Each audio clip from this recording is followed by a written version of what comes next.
Hey guys, I'm Amrita Agarwal from Amrita Agarwal coaching centre. आज मैं आपके लिए एसएससी सीजीएल 2020 के मेंस का एग्जाम जो 29 जनवरी 2022 को हुआ था, इस एग्जाम में आए हुए ट्रायंगल पे बेस्ड जितने भी क्वेश्चंस पूछे गए हैं उन सभी क्वेश्चंस का सॉल्यूशन को लेकर के आई हूँ। आपको मैं बता दूं कि मैं एसएससी सीजीएल 2019 से 2022 तक जितने भी मेंस के एग्जाम हुए हैं उन सभी एग्जाम्स में आए हुए मैथ्स के क्वेश्चंस को टॉपिक वाइज सॉल्व करवाती हूँ। जिन सभी क्वेश्चंस को सॉल्यूशन के प्लेलिस्ट की लिंक आपको आई बटन पे और डिस्क्रिप्शन बॉक्स में मिल जाएगी। ये सभी प्लेलिस्ट टॉपिक वाइज आपको मिलेगी जिससे कि आप अच्छी प्रैक्टिस हर एक टॉपिक पे कर सकते हैं जो आपके अपकमिंग एग्जाम के लिए बहुत ज़्यादा इंपॉर्टेंट होंगे। तो अभी 2020 के मेंस के एग्जाम में ट्रायंगल पे बेस्ड जितने क्वेश्चंस पूछे गए हैं उन सभी क्वेश्चंस को सॉल्व करवाते हैं। तो स्टार्ट कर रहे हैं।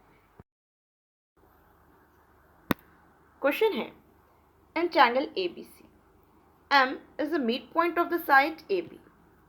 N is a point in the interior of triangle ABC such that CN is the bisector of angle C and CN is perpendicular to NB.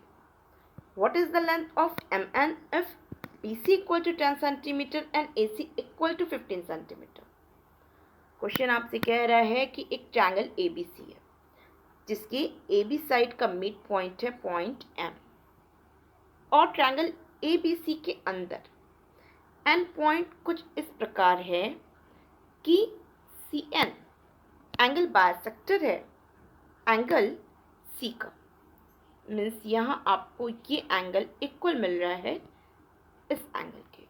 Means angle ACN equal मिल रहा है angle NCB के और यही CN perpendicular भी है NB पे।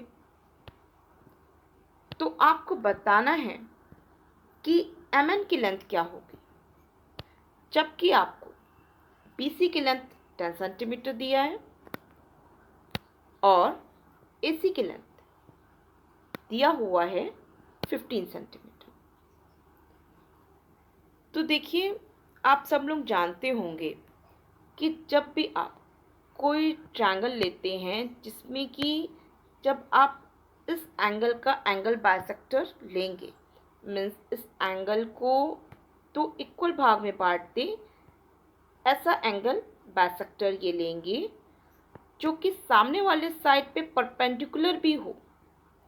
तो ऐसे में आप जब इन दो ट्रायंगल्स को कंसीडर करें तो आप क्या पाएंगे कि आपको ये एंगल इसके इक्वल मिला बिकॉज ऑफ एंगल बायसेक्टर और ये एंगल इसके इक्वल मिला बिकॉज ऑफ परपेंडिकुलर। और इन दोनों ट्रायंगल्स में ये साइड कॉमन साइड के रूप में है। तो आप कह सकते हैं ये दोनों ही ट्रायंगल्स एंगल साइड एंगल से कॉन्ग्रुएंट हुए। जब कॉन्ग्रुएंट हुए तो इनके करस्पॉन्डिंग साइड्स और एंगल्स भी आपस में इक्वल होंगे। तो यहाँ पे क्योंकि ये एंगल इसके इक्वल है तो ऐसे में आपको इसके करस्पॉन्डिंग साइड्स, ये दो साइड्स आपस में इक्वल मिलेंगे। और क्योंकि ये दो एंगल्स आपस में इक्वल हैं तो ये दो साइड्स भी आपको इक्वल मिलेंगे। तो आपको क्या समझ में आया? आपको ये समझ में आया कि किसी भी ट्रायंगल का जो एंगल बायसेक्टर होता है जो कि अगर सामने वाले साइड पे परपेंडिकुलर हो तो ये एंगल बायसेक्टर जो कि परपेंडिकुलर भी है वो एंगल बायसेक्टर और परपेंडिकुलर के साथ साथ मीडियन का भी काम करेगा। और ये तभी पॉसिबल है जब ये दो साइड्स आपस में इक्वल मिले। क्लियर है? तो यहाँ पे कह रहा है कि एंगल C का एंगल बायसेक्टर CN है जो कि NB पे परपेंडिकुलर भी है। तो ऐसे में जब मैं BN की लेंथ को आगे बढ़ा दूँ जो कि AC साइड के P पॉइंट पे इंटरसेक्ट की है, तो ऐसे में मुझे ये दो ट्रायंगल्स मीन्स ट्रायंगल PCN और ट्रायंगल NCB ये दोनों ही ट्रायंगल्स कॉन्ग्रुएंट ट्रायंगल के रूप में मिलेंगे, जिसमें कि आपको ये साइड इसके इक्वल मिल जाएगा क्योंकि ये परपेंडिकुलर है, ये 90 डिग्री है। तो करस्पॉन्डिंग साइड्स इक्वल मिलेंगे, मीन्स ये दो साइड्स इक्वल हो गए। और क्योंकि सी बी की लेंथ आपको मीन्स पी सी की लेंथ 10 सेंटीमीटर दिया है, तो ऐसे में आपको पी सी की लेंथ क्या मिल गई, 10 सेंटीमीटर मिल गई। और ऐसे में जब आपको पी सी की लेंथ 10 सेंटीमीटर मिल गई और क्योंकि कंप्लीट ए सी की लेंथ 15 सेंटीमीटर है, तो ऐसे में आपको बचा हुआ ये पी ए की लेंथ ये मिल जाएगा 5 सेंटीमीटर। यहाँ कोई डाउट नहीं। और क्योंकि यहाँ पे आपको ये जो सी एन एंगल बाइसेक्टर और परपेंडिकुलर के रूप में मिला है, वो एंगल बाइसेक्टर और परपेंडिकुलर के साथ साथ मीडियन भी है। तो ऐसे में आपको एंड पॉइंट मिड पॉइंट के रूप में मिला पी बी के, मीन्स ये आपको जब पी बी के मिड पॉइंट के रूप में एन मिल रहा है और ऑलरेडी कह के रखा है कि M is the mid point of the side A B. ठीक, ये एम पॉइंट ए बी का मिड पॉइंट है। और आप जान रहे हैं कि पी ए की लेंथ 5 सेंटीमीटर है, तो ऐसे में एम एन की लेंथ जो आपको वैल्यू फाइंड आउट करनी है एम एन की लेंथ की, ये लेंथ क्या हो जाएगी, ये हो जाएगी पी ए की हाफ मीन्स 5 की हाफ 2.5 सेंटीमीटर। अब कैसे होगी इसे भी थोड़ा बता देते हैं जिससे कि आपको हर एक पॉइंट अच्छे से समझ में आए। आप जान रहे होंगे कि जब भी किसी ट्रायंगल के दो साइड्स का जब मैं मिड पॉइंट लेती हूँ और ये दोनों ही मिड पॉइंट को ऐसे मिलाती हूँ, तो ऐसे में इनके ये इस तरीके से जो साइड्स के रेशियो मिलेंगे वो इक्वल मिलेंगे, जिससे कि आपको ये इसके पैरेलल मिल जाएगा। और साथ में ये जो ट्रायंगल्स हैं, ये दोनों ही ट्रायंगल्स आपको सिमिलर ट्रायंगल के रूप में मिलेंगे। और ऐसे में यहाँ पे ये साइड्स का जो रेशियो है वो आपस में इक्वल मिलेगा। और आप जान रहे हैं क्योंकि ये मिड पॉइंट्स हैं तो इनके साइड्स का रेशियो क्या होगा, 1:2। तो ऐसे में इन साइड्स का रेशियो भी क्या हुआ, 1:2 हुआ। तो क्योंकि ये लेंथ ये 5 सेंटीमीटर के रूप में है, तो ये लेंथ क्या हो जाएगी, 5 सेंटीमीटर का हाफ मीन्स 2.5 सेंटीमीटर। बहुत ही सिंपल है, किसी को कोई डाउट नहीं होगा। और किसी को किसी पॉइंट पे डाउट हो तो आप मुझे कमेंट बॉक्स में दीजिएगा।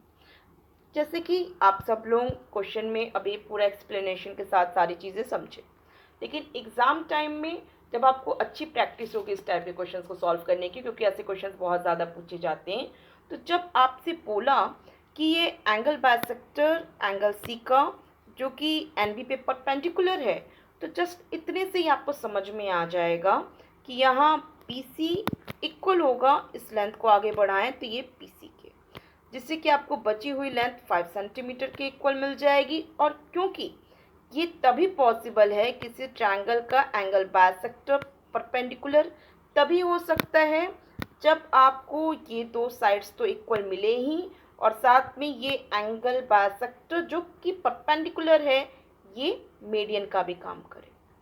तो इसी से क्लियर हो गया था कि एंड पॉइंट मिड पॉइंट होगा पी बी का और एम पॉइंट तो ए बी का मिड पॉइंट दिया ही हुआ है।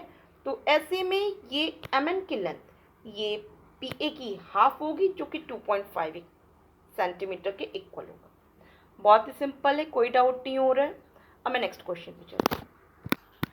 क्वेश्चन है, in triangle A B C O is the point of intersection of the bisectors of angle B and angle A.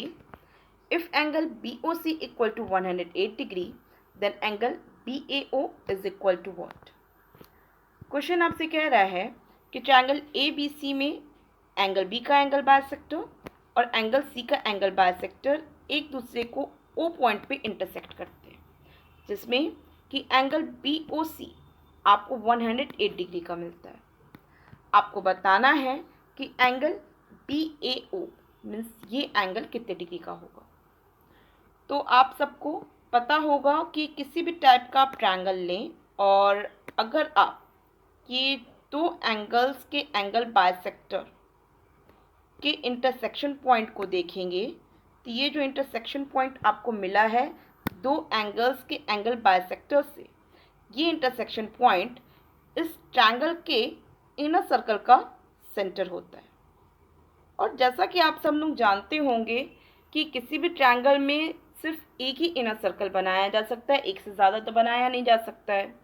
और आप ये बात भी जानते होंगे कि ये जो इनर सर्कल का सेंटर है जो कि दो एंगल्स के एंगल बाइसेक्टर के इंटरसेक्शन पॉइंट से मिला है, तो ऐसे में मैं इस ट्रायंगल के थर्ड एंगल का जब बाइसेक्ट करूँगी, मीन्स थर्ड एंगल को भी बाइसेक्ट जब करूँगी, तो ये जो एंगल बाइसेक्टर होगा ये इस सेंटर से होते हुए जाएगा।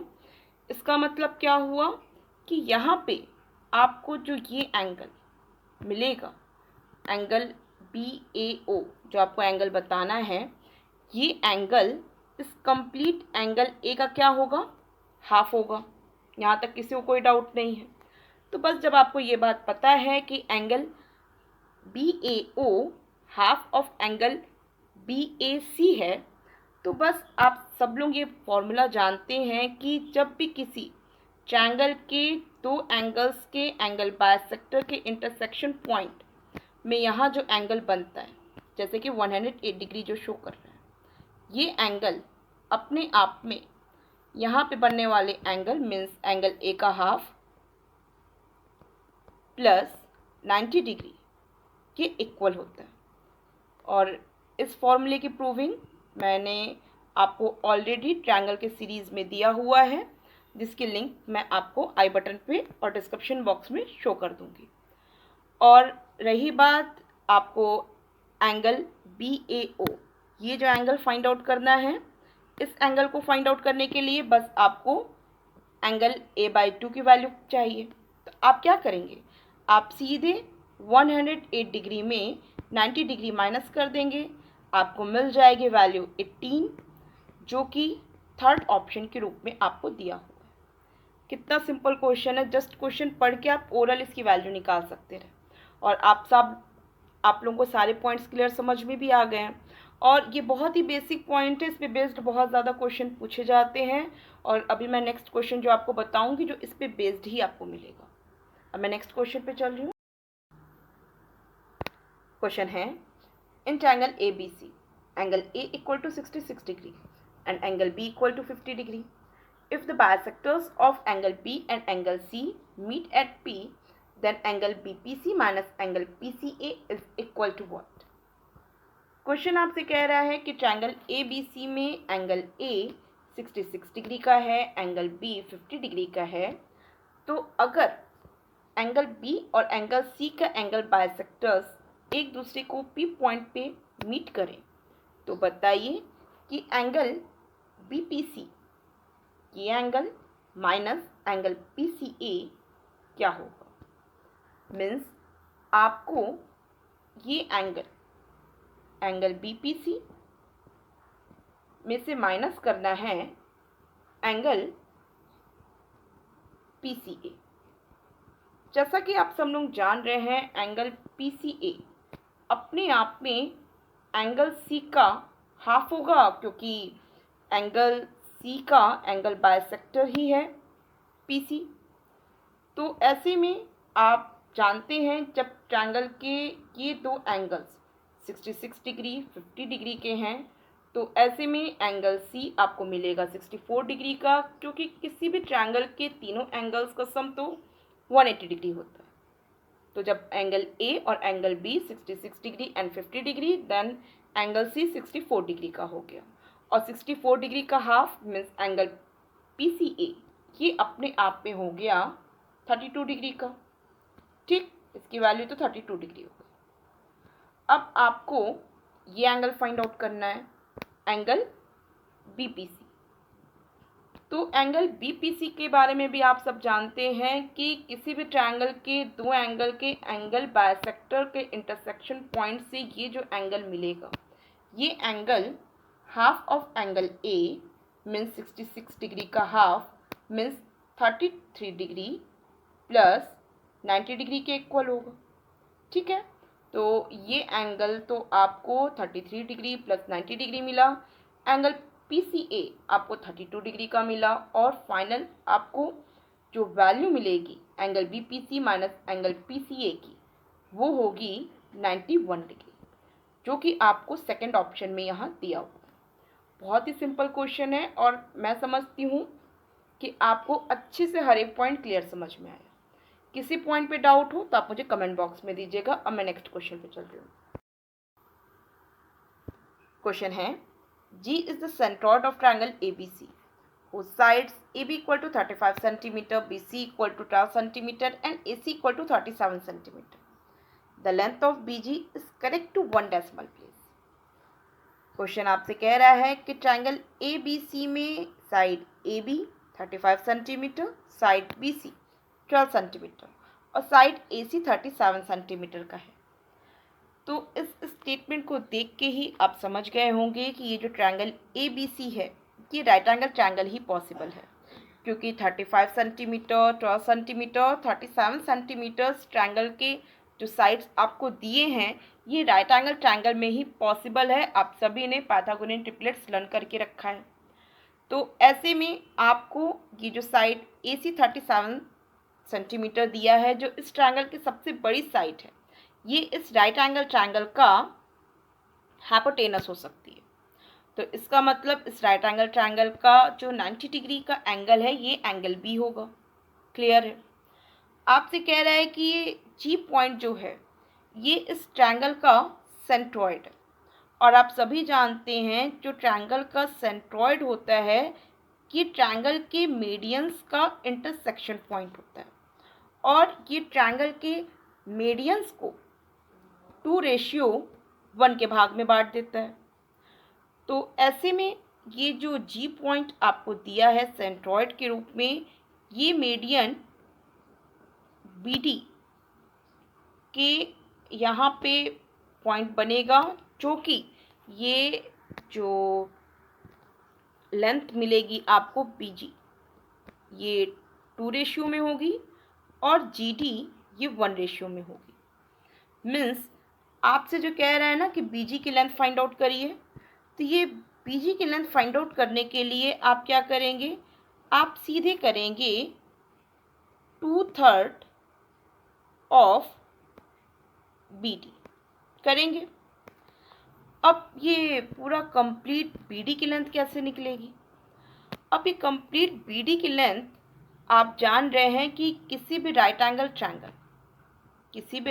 ट्रायंगल का जो हाइपोटेनस होता है, ठीक, हाइपोटेनस के मिड पॉइंट से जब मैं राइट एंगल के एंगल से ये यहाँ पे लाइन सेगमेंट खींचती हूँ तो ये जो लाइन सेगमेंट होगा ये मीडियन का काम करेगा और इसकी जो लेंथ होगी वो हाइपोटेनस की हाफ होगी।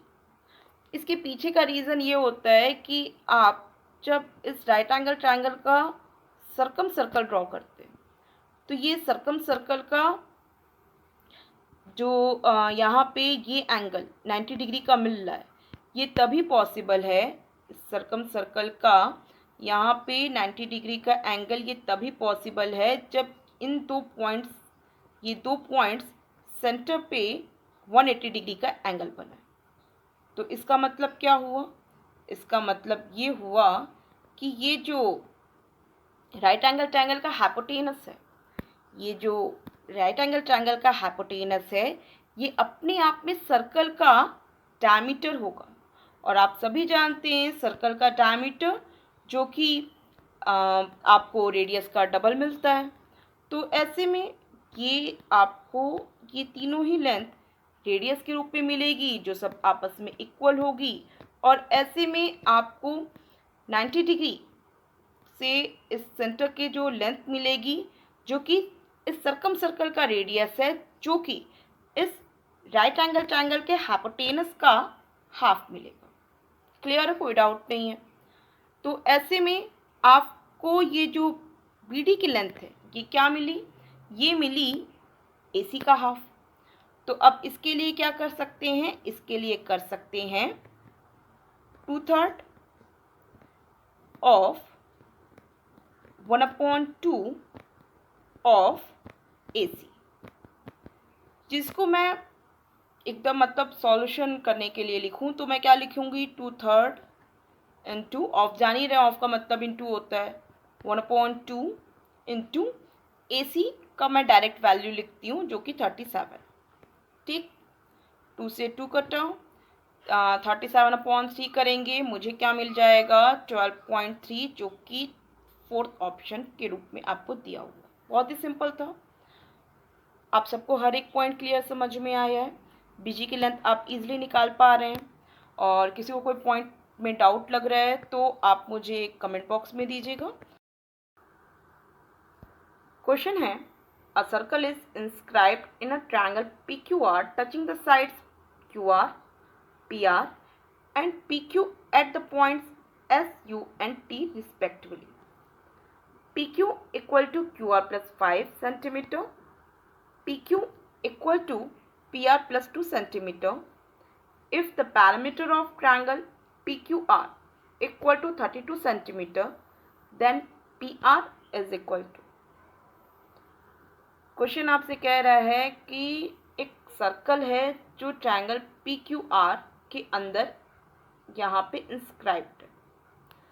अब आपसे कह रहा है कि ये जो सर्कल है जो कि QR को S पॉइंट पे, PR को U पॉइंट पे और PQ को T पॉइंट पे टच कर रहा है, और आगे आपसे कह रहा है कि PQ इक्वल है QR प्लस 5 डिग्री के, PQ इक्वल है PR प्लस 2 डिग्री के। तो अगर इस ट्रायंगल PQR का पेरीमीटर 32 सेंटीमीटर का है तो बताइए कि PR की लेंथ क्या होगी।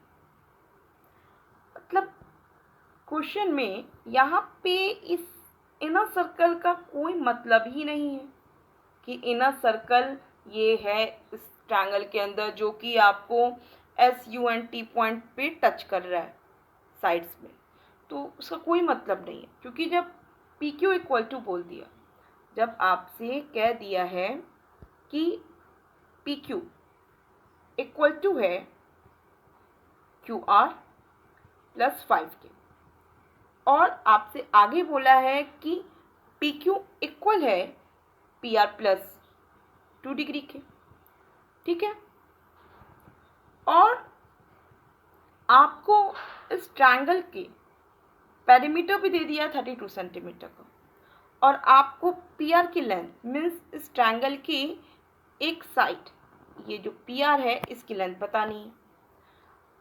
तो मैं क्या करती हूँ, मैं यहाँ पे ये जो PQ की लेंथ दिया हुआ है ना, PQ इक्वल है QR plus 5 degree, PQ equal है PR प्लस 2 डिग्री, तो उसे इक्वल कर देती हूँ, मीन्स PQ को इक्वल कर देती हूँ K के।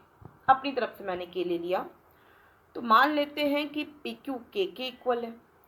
तो ऐसे में इस ट्रायंगल का पेरीमीटर जो कि 32 सेंटीमीटर का है, जो कि पेरीमीटर तो आप सब जानते ही हैं कि ट्रायंगल के तीनों साइड्स का एडिशन होता है, तो तीनों साइड्स ले लेते हैं, PQ K के रूप में ले लेते हैं, ठीक, और QR आपको मिल जाएगा K-5, और इसी प्रकार आपको PR मिल जाएगा K-2, और फाइनल इन सभी का एडिशन 32 सेंटीमीटर के इक्वल होगा, क्योंकि किसी भी ट्रायंगल के पैरामीटर तो तीनों साइड्स का एडिशन है, आप सब जानते ही हैं।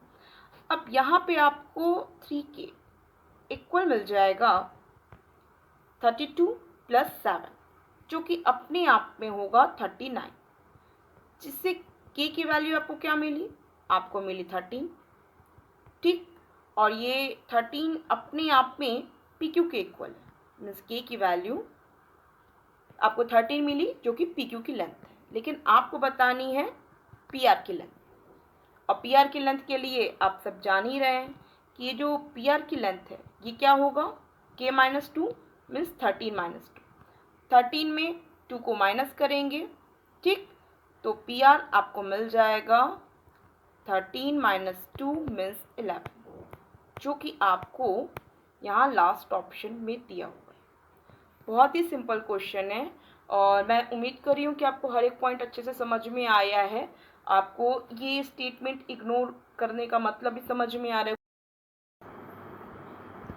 क्वेश्चन है, in triangle ABC angle B equal to 78 degree. AD is the bisector of angle A meeting BC at D and AE perpendicular to BC at E. If angle DAE equal to 24 degree, then the measure of angle ACB is. Question आपसे कह रहा है कि एक triangle ABC है जिसका angle B 78 degree का है और एंगल A का एंगल बाइसेक्टर है AD, जो कि इसी साइड के D पॉइंट पे मीट करता है, और AE परपेंडिकुलर है BC पे, जो कि E पॉइंट पे मीट कर रहा है। और यदि आपको एंगल DAE ये एंगल 24 डिग्री का दिया हो तो बताना है एंगल ACB ये एंगल कितने डिग्री का होगा। तो देखिए, ऐसे क्वेश्चंस आपके प्री के एग्ज़ाम में, मेंस के एग्ज़ाम में बहुत ज़्यादा पूछे जाते हैं। इनफैक्ट एसएससी के किसी भी कॉम्पिटिटिव एग्ज़ाम में ऐसे क्वेश्चंस बहुत ज़्यादा पूछे जाते हैं। तो इसी बात को ध्यान में रखते हुए इस टाइप के क्वेश्चंस को सॉल्व करवाने के लिए शॉर्ट फार्मूला क्रिएट किया हुआ है, जो आपको ट्रायंगल के सीरीज़ के ट्रायंगल के एंगल बाइसेक्टर का जो वीडियो मैंने बनाया है उसमें इस टाइप के क्वेश्चन को भी मैंने सॉल्व करवाया है, जिसमें कि मैंने आपको इसका शॉर्ट फार्मूला क्रिएट करके दिया है। इसका शॉर्ट फार्मूला होगा angle DAE means angle bisector और परपेंडिकुलर के बीच का एंगल DAE इक्वल होता है परपेंडिकुलर की तरफ बनने वाला एंगल B माइनस ये एंगल बाइसेक्टर की तरफ बनने वाला एंगल C डिवाइडेड बाय 2। तो ये फॉर्मूला एकदम अपने दिमाग में आप बैठा लीजिए, जिससे कि आप ऐसे क्वेश्चंस को सेकंड्स में सॉल्व कर सकें। और वैसे इसका फॉर्मूले को क्रिएट मैंने आपको करवाया हुआ है ट्रायंगल की सीरीज़ में, जो कि आपको ईजिली मिल जाएगा। मैं आपको लिंक आई बटन पर डिस्क्रिप्शन बॉक्स में प्रोवाइड कर दूँगी। अब इसे सॉल्व कर लेते हैं। आप जान रहे हैं एंगल DAE इसकी जो वैल्यू है ये होगा 24 डिग्री। अब 2 से मैं एंगल DAE में मल्टीप्लाई करूँगी तो हो जाएगा 48 डिग्री, और ये इक्वल होगा angle B minus angle C। तो एंगल B तो दिया हुआ है 78 डिग्री और माइनस एंगल C करेंगे, और मुझे एंगल C ही फाइंड आउट करना है, मीन्स एंगल ACB मुझे फाइंड आउट करना है। तो एंगल C इक्वल टू क्या होगा 78 माइनस 48, जो कि इक्वल होगा 30 डिग्री के, जो कि आपको यहाँ फर्स्ट ऑप्शन के रूप में दिया होगा। क्वेश्चन है, O is a point in the interior of triangle ABC such that OA equal to 12 cm, OC equal to 9 cm and angle AOB equal to angle BOC equal to angle COA and angle ABC equal to 60 degree, then what is the length of OB?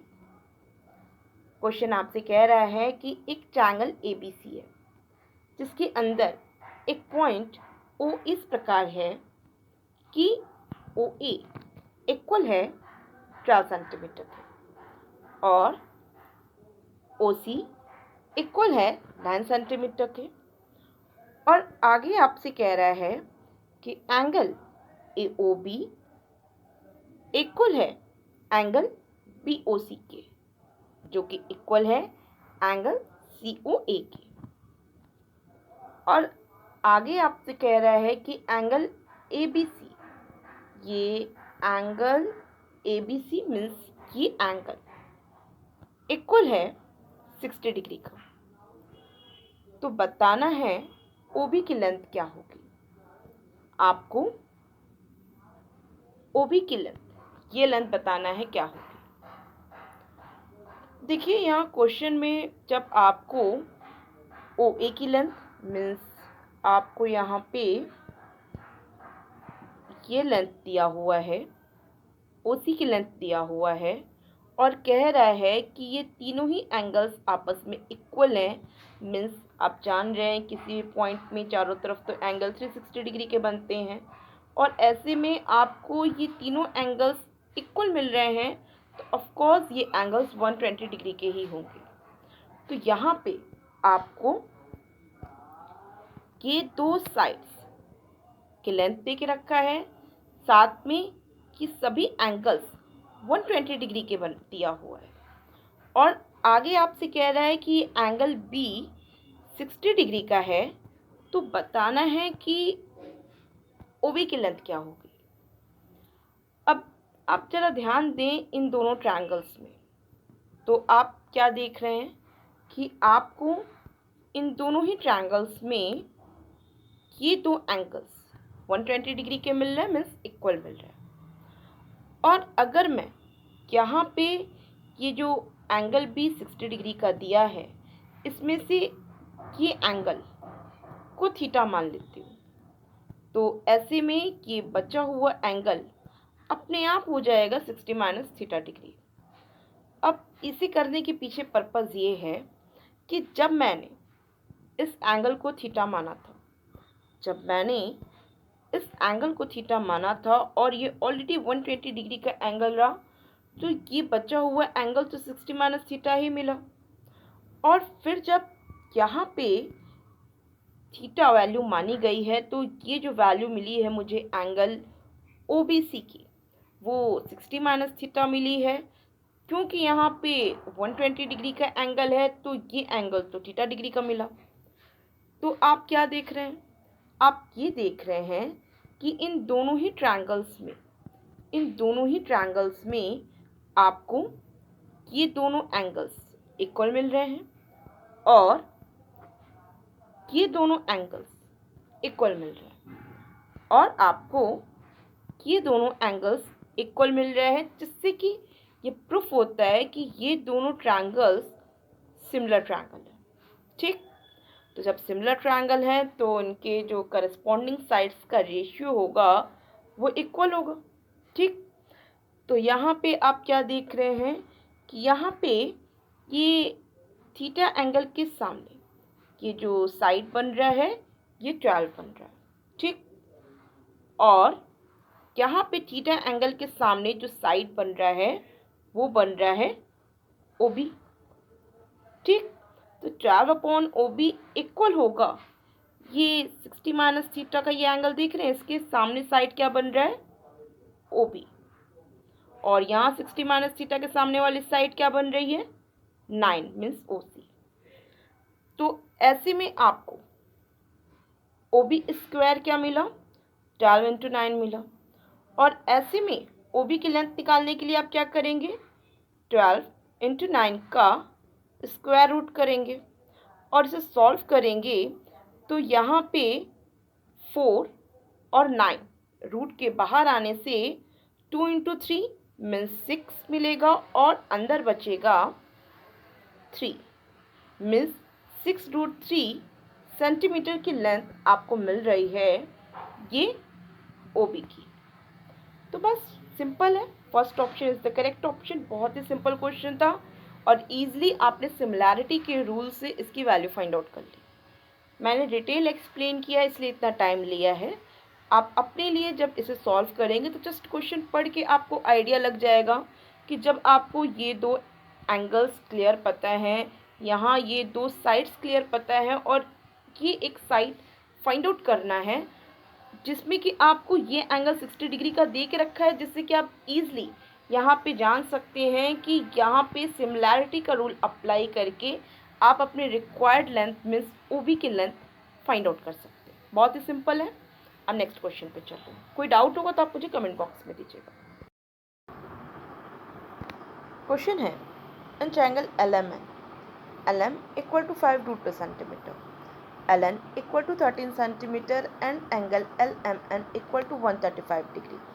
Then what is the length of MN? Question है कि triangle LMN में LM की length 5√2 centimetre है और LN की length 13 centimetre है, और आपको एंगल LMN ये एंगल 135 डिग्री का दिया है। तो बताना है कि ट्रायंगल एल एम एन में साइड एम एन की लेंथ, इसकी लेंथ क्या होगी। तो देखिए, आप सब लोग जानते होंगे कि जब भी किसी ट्रायंगल के दो साइड्स दिए हों और एक एंगल दिया हो और आपको थर्ड साइड फाइंड आउट करना हो, मीन्स ट्रायंगल के 3 साइड और एक एंगल से रिलेट करता हुआ इक्वेशन चाहिए, तो आप यहाँ कोसाइन रूल अप्लाई कर सकते हैं। मैंने ट्रायंगल के सीरीज़ में कोसाइन रूल को काफ़ी डिटेल में एक्सप्लेन किया है, जिसकी लिंक मैं आई बटन पर और डिस्क्रिप्शन बॉक्स में दे दूँगी। अभी मैं थोड़ा सा इसकी समरी दे देती हूँ, जिससे कि आपको ये रूल अप्लाई करने में और इसकी वैल्यू फाइंड आउट करने में ईजी हो। जैसे कि आप सभी लोग जानते हैं, साइन और कोसाइन रूल आप ट्रायंगल ABC के हिसाब से ही फॉर्मूला लर्न करते हैं। तो मैं आपको रिमाइंड करा देती हूँ कि जब भी आपको ये एंगल A दिया हो तो ये साइड तो A कहलाएगी, ये C कहलाएगी और ये B कहलाएगी। और आप यहाँ कोसाइन रूल अप्लाई करेंगे तो आप क्या करेंगे, A स्क्वायर इक्वल करेंगे B square plus C square minus 2BC cos A। ये A ये एंगल है, यही कोसाइन रूल है और इसी रूल का इस्तेमाल करके मैं यहाँ पे MN की लेंथ को फाइंड आउट करूँगी। क्लियर है। तो यहाँ पे इस फॉर्मूले को अप्लाई किया जाएगा। जैसे कि यहाँ पे एंगल M दिया हुआ है, तो यहाँ पे क्या करना होगा, ये 13 सेंटीमीटर की जो लेंथ LN है, इसका स्क्वायर करना होगा और इसका स्क्वायर इक्वल होगा ये दी हुई लेंथ 5√2 इसके होल स्क्वायर प्लस ये MN की लेंथ जो मुझे वैल्यू फाइंड आउट करनी है साइड की, जिसे मैं x मान लेती हूँ, इसका स्क्वायर और माइनस करेंगे 2 into LM means 5√2 into x into cos 135 degree. ठीक है। अब आपको मैं बता दूं कि कॉस 135 डिग्री इसकी वैल्यू क्या रखी जाएगी, क्योंकि बाकी सारी चीज़ों को तो आप सॉल्व कर लेंगे, बट आपको कॉस 135 डिग्री को ध्यान से इसकी वैल्यू रखनी है, क्योंकि यहाँ गलती हुई तो फिर सॉल्यूशन गलत हो जाएगा। आप सब लोग जान रहे हैं कि 135 डिग्री है तो ये सेकंड कोऑर्डिनेट में ही जाएगा, और आप ये सब जानते होंगे कि सेकंड कोऑर्डिनेट में आपको सिर्फ साइन की और कोसेक की इसकी वैल्यू ही पॉजिटिव मिलती है, बाकी सबकी वैल्यू आपको नेगेटिव मिलती है। तो क्योंकि आप कॉस 135 डिग्री की वैल्यू फाइंड आउट कर रहे हैं, तो इस वजह से आपको कॉस 135 डिग्री की जो वैल्यू मिलेगी वो नेगेटिव मिलेगी, सबसे पहली बात। और आप जान रहे हैं कि कॉस 135 डिग्री को आप लिख सकते हैं कॉस 180 डिग्री माइनस 45 डिग्री। तो कॉस 135 डिग्री ये अपने आप पे क्या हो गया कॉस 45 डिग्री, जो कि माइनस साइन के साथ होगा, क्योंकि सेकंड कोऑर्डिनेट में आपको कॉस की जो वैल्यू है वो नेगेटिव मिलनी है। तो ऐसे में ये जो माइनस वैल्यू है कॉस 45 डिग्री की, जो कि हो जाएगी माइनस 1/√2, क्योंकि कॉस 45 डिग्री की वैल्यू तो √1/√2 होती है। तो ऐसे में माइनस में आई वैल्यू 1/√2। तो यहाँ पे क्या है, माइनस साइन है और ऑलरेडी ये माइनस साइन की वजह से minus into minus equal two plus हो जाएगा, और कॉस 135 डिग्री की जगह आप डायरेक्ट लिख लेंगे 1/√2। ठीक, तो मैंने इसको स्किप कर दिया, कॉस 135 की जगह लिख दिया माइनस 1/√2, जो कि यहाँ पे पॉजिटिव साइन के रूप में बदल गया। अब इसे सीधे सॉल्व करते हैं। आप जान रहे हैं 13 का स्क्वायर होता है 169। 169 में मैं 5√2 के होल स्क्वायर को माइनस कर देती हूँ, और आप जान रहे हैं 5√2 का होल स्क्वायर होगा 5 का स्क्वायर मीन्स 25 इंटू 2 मीन्स 50। तो 169 में मैं 50 को माइनस करूँगी तो मुझे वैल्यू क्या मिल जाएगी, 119 मिल जाएगी। ओरल वर्क तो आप सब लोग करते ही आ रहे होंगे, मतलब अब एग्ज़ाम में तो ओरल वर्क ही ज़्यादा चलता है, तो मैंने भी यही किया। मैंने सीधे सीधे इसकी वैल्यू 13 स्क्वायर माइनस 5√2 का होल स्क्वायर की वैल्यू 119 लिख लिया, और ये इक्वल होगा एक्स स्क्वायर। अब ये साइन पॉजिटिव हो चुका है तो प्लस साइन, आप देख रहे हैं 2 into 5 into √2 into x into 1/√2, तो 1/√2 देखिए, ये जो 1/√2 का डिनोमिनेटर में √2 है और ये जो न्यूमरेटर में √2 है, ये कट हो जाएगा। ठीक, अब यहाँ पे क्या है, 2 इंटू 5 10 हो जाएगा, और ये x, बस यही मिलेगा आपको। तो इक्वेशन क्या मिल गया आपको, 119 equal to x square plus 10x।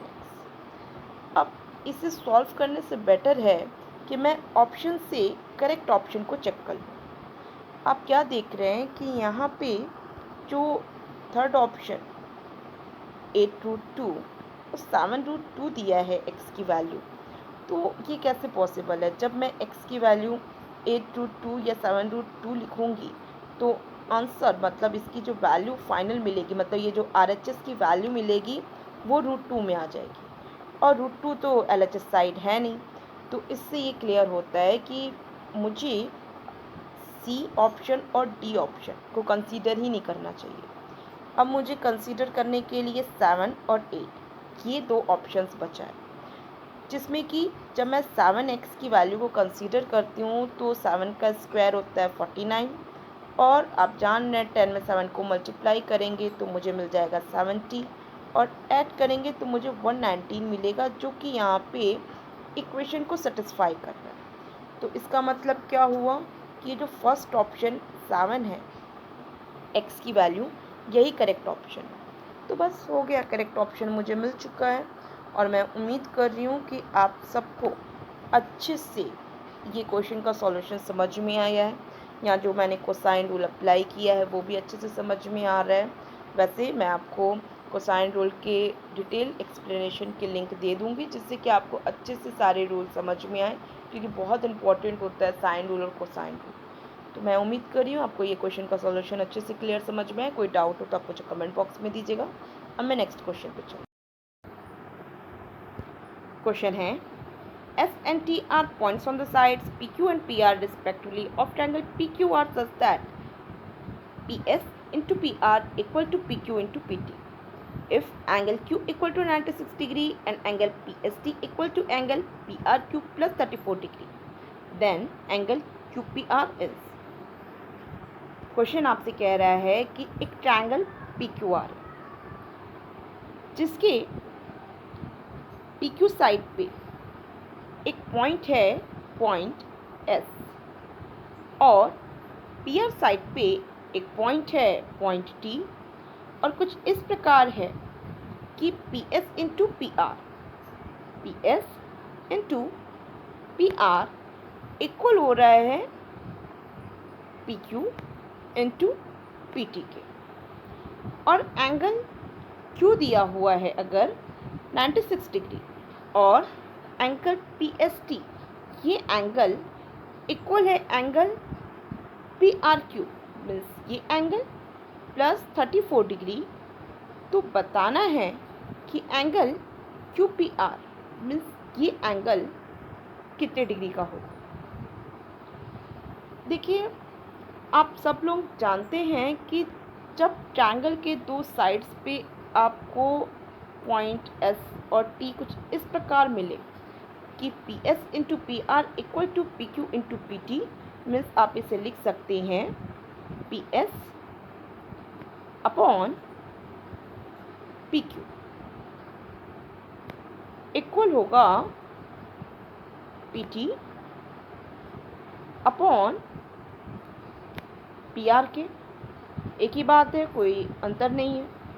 इस इक्वेशन को इस प्रकार लिखा जा सकता है, और जस्ट आप इसे देख के समझ पा रहे हैं कि ये तो तभी पॉसिबल है जब आपको ट्रायंगल PST सिमिलर मिले ट्रायंगल पी क्यू आर के, ये तभी पॉसिबल है। इसका मतलब क्या हुआ कि आपको ये दोनों ट्रायंगल्स कैसे ट्रायंगल्स मिल गए, सिमिलर ट्रायंगल्स मिल गए। ये ट्रायंगल सिमिलर हो गया इस ट्रायंगल के। अब जब ये दो ट्रायंगल्स आपको सिमिलर मिले हैं तो इसका मतलब कि ये दो साइड्स भी पैरेलल होंगे, बिकॉज ये अपॉन ये इक्वल, ये अपॉन ये तभी पॉसिबल है जब ये दो साइड्स एक दूसरे के पैरेलल हों। तो जब आपको एस टी पैरेलल मिल गया क्यू आर के, तो ऐसे में यहाँ जो एंगल Q 96 डिग्री दिया हुआ है वो इक्वल होगा एंगल PST के, जो कि करस्पॉन्डिंग एंगल के अकॉर्डिंग 96 डिग्री होगा। आप जानते हैं पैरेलल साइड्स के करस्पॉन्डिंग एंगल्स आपस में इक्वल होते हैं, सिंपल है, आप सब लोग जानते हैं। और आप सब लोग ये भी जान रहे हैं कि ये PST इक्वल दिया हुआ है एंगल PRQ प्लस 34 डिग्री। तो इसका मतलब कि अपने आप में एंगल PRQ ये कितने डिग्री का मिल गया, ये मिल गया 96 माइनस 34 मीन्स 62 डिग्री। और आपको बताना क्या है, आपको बताना है एंगल QPR। तो जब ये एंगल बताना है तो आप जानते हैं कि इस ट्रायंगल के जब दो एंगल्स आपको पता है, एक एंगल 96 डिग्री, दूसरा एंगल 62 डिग्री, तो ये जो थर्ड एंगल आपका रिक्वायर्ड एंगल है ये हो जाएगा 180 माइनस 96 प्लस 62, जो कि इक्वल होगा 180 माइनस 158 इक्वल टू 22 डिग्री के, जो कि आपको यहाँ पे थर्ड ऑप्शन के रूप में दिया हुआ है। बहुत ही सिंपल है, किसी को कोई डाउट नहीं है। एक्सप्लेनेशन में इतना टाइम मैंने लिया है, जस्ट क्वेश्चन पढ़ के आपको सब क्लियर समझ में आ रहा होगा, और एग्ज़ाम में ये सेकेंड्स में लग जाने वाला क्वेश्चन है। अब नेक्स्ट क्वेश्चन पे चल रहे हैं। क्वेश्चन है, in triangle PQR S is a point on the side QR such that angle QPS equal to 1/2 angle PSR and angle QPR equal to 78 degree and angle PRS equal to 44 degree. What is the measure of angle PSQ? Question आपसे कह रहा है कि एक triangle PQR जिसमें कि QR side पे एक पॉइंट S कुछ इस प्रकार है कि एंगल QPS ये एंगल इक्वल बना रहा है 1/2 एंगल PSR के। मीन्स अगर मैं एंगल PSR को 2 थीटा मानती हूँ तो QPS एंगल अपने आप में थीटा डिग्री का हो जाएगा। और कह रहा है एंगल QPR ये कंप्लीट एंगल 78 डिग्री हो और एंगल PRS मीन्स ये एंगल 44 डिग्री हो। तो बताना है कि एंगल PSQ मीन्स ये एंगल कितने डिग्री का हो। तो देखिए, सब लोग जानते हैं कि किसी भी ट्रायंगल में तीनों एंगल्स का सम 180 डिग्री होता है। तो जब आपको ट्रायंगल PQR के दो एंगल्स दिए हैं, एंगल P और एंगल R, तो ऐसे में एंगल Q कितने डिग्री का मिल जाएगा आपको मिल जाएगा 180 minus in the bracket 78 plus 44। Simple है, सबको पता है। और आप इस प्रकार एंगल Q को फाइंड आउट कर सकते हैं। आप जानते हैं 78 प्लस 44 होगा 122 डिग्री के, और 180 डिग्री में से मैं माइनस करूँगी तो मुझे मिल जाएगा 58 डिग्री। तो इसकी वैल्यू तो हो गई, एंगल Q की वैल्यू हो गई 58 डिग्री। और आप जान रहे हैं कि जब आपको ये एंगल फाइंड आउट करना है तो आपको क्या कर लेना चाहिए, आपको कर लेना चाहिए 180 माइनस 2 थीटा, क्योंकि किसी भी स्ट्रेट लाइन में एक पॉइंट पे एक तरफ बनने वाला एंगल 180 डिग्री होता है। तो 180 डिग्री माइनस 2 थीटा करेंगे, 180 डिग्री में से ये एंगल को माइनस कर देंगे, तो जो मेरा रिक्वायर्ड एंगल PSQ है ये निकल आएगा। और आप जान रहे हैं कि ये जो 2 थीटा है वो इक्वल होगा ये थीटा एंगल प्लस 58 डिग्री के। और आप ये बात भी समझ पा रहे हैं कि जब आपको ये एंगल 2 थीटा दिया है और ये एंगल थीटा, जिसका मतलब थीटा एंगल इट्सेल्फ अपने आप में 58 डिग्री होगा। मीन्स एंगल क्यू अपने आप में थीटा एंगल ही है, मतलब थीटा डिग्री ही है। तो ऐसे में आप सीधे सीधे क्या करेंगे, आप करेंगे 180 degree minus 2 into 58 means 180 degree minus 160। ठीक, और इससे आपको जो वैल्यू मिलेगी वो मिलेगी 64, जो कि 4th ऑप्शन में आपको दिया हुआ है।